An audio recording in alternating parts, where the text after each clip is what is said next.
Okay, it is on. It's alive. Ooh, it's a little purple. Yikes. Oh, it's blue. Duh. Still warming up. Could probably RGB mod this. That's what it would look like if you had some text on it. Nice, it works.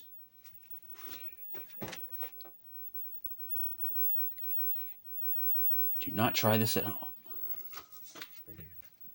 Oh, it's actually gray.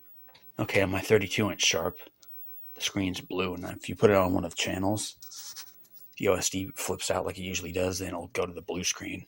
But this one's gray. This looks good. Cool. Success. Stay tuned for part 2. Look how fresh the dielectric grease looks. Looks like they just put it on yesterday.